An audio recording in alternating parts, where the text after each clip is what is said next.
Hey guys, this is D-Brow, and I'm back after quite a long break, but I had to focus on school and some other things like that. But I'm here with a review for the m11x R2. Now, I've had the R1, and I sold it, and now I have the R2, and I'll go through some of the basic differences and things like that, as well as just a general overview of the m11x R2. So to start off, let's take a look around the case. We have, let's take the power cord out. On this side of the case, you have a DisplayPort, an HDMI, a USB, a 10/100/1000 gigabit LAN port, as well as a SIM card slot and a SD-MS Pro slot as well. And a FireWire. Sorry, I don't really use FireWire. It's more of a Mac thing in my opinion. But anyway, it varies a little bit from the m11x R1 because the R1 had a VGA port and it did not have the DisplayPort, if my memory serves me correctly. But I'm pretty sure I'm right about that. If you look down here, you had the option of a faceplate right there. I didn't get that. Thought it was kind of a waste. You have your fan, which lights up when you turn it on. Hopefully I'll be able to show you all that in a few moments. And a battery status indicator, which is pretty standard on most laptops, so nothing special there. On the other side, you have two headphone jacks, which you might find, or you might think might be useless, but with the battery life as good as it is when you're not gaming, say just watching a video or something like that, on an airplane, if you sit next to a friend or wife, girlfriend, whatever, it's pretty nice to be able to watch movies and not have to worry about buying a headphone splitter. You also have a mic port as well as two other USB 2.0 ports. Now, the m11x R3 has come out since the m11x R2. With that said, I couldn't justify paying that much for it, especially when I picked up this one for 500 bucks off Craigslist.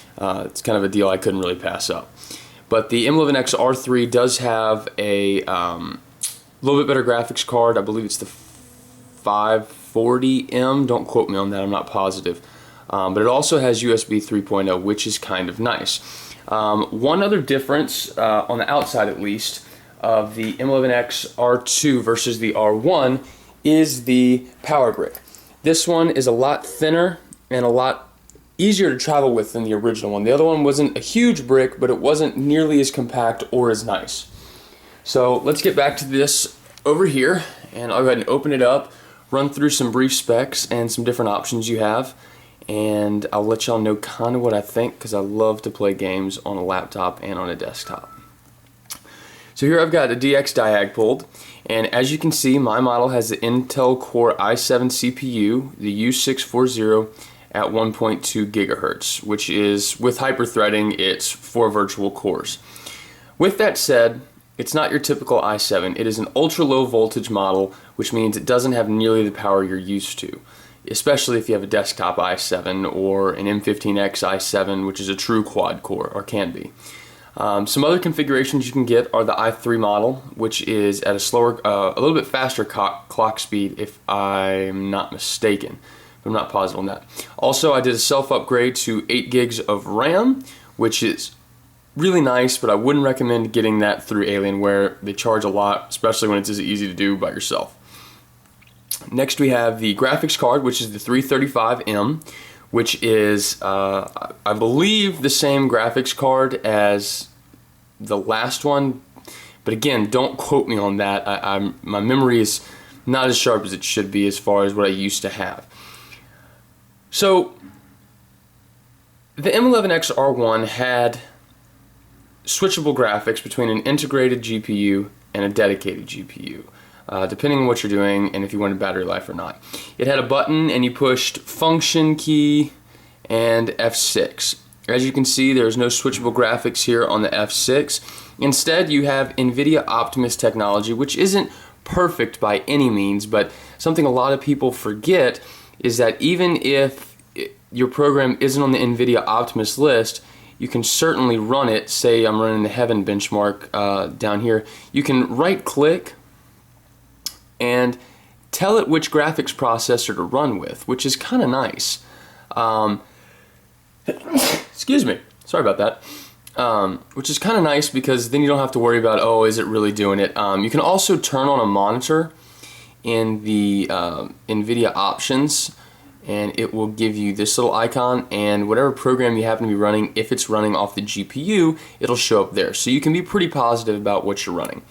Now, all the specs and stuff out of the way, awesome laptop, a lot of fun. That ultra low voltage i7 you really won't notice unless you're doing like video encoding or play a game that's extremely CPU heavy, which there aren't too many. GTA 4 is an example I can think of off the top of my head, and it's not really good for playing that. In fact, it's crap. GTA 4 does not run well on this at all.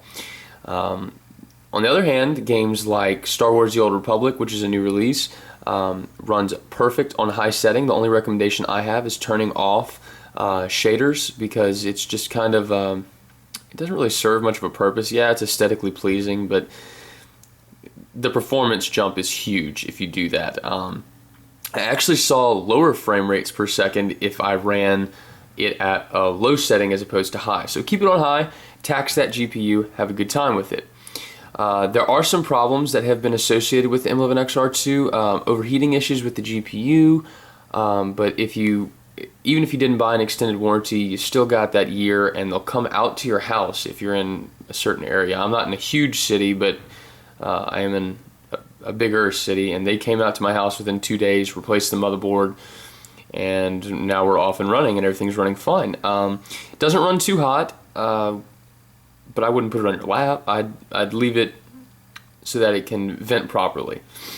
So the gameplay is a lot of fun. It's really light, really compact. If you look at my other reviews, you'll see my review for the M14X. It was a great laptop, just a little bigger than I really wanted it. I sold it so I could build my desktop, and like I said, I just kind of picked this up on a whim because it was only $500, and you really cannot beat that. So that's just my first overview. If you'd like some more information, let me know. I'm a bit rusty with these reviews, so leave me some comments. I'll be happy to make another video. If you want to see some actual gameplay, I'll be happy to do that as well. So take it easy, guys. Don't forget to subscribe and like or dislike the video. Thanks.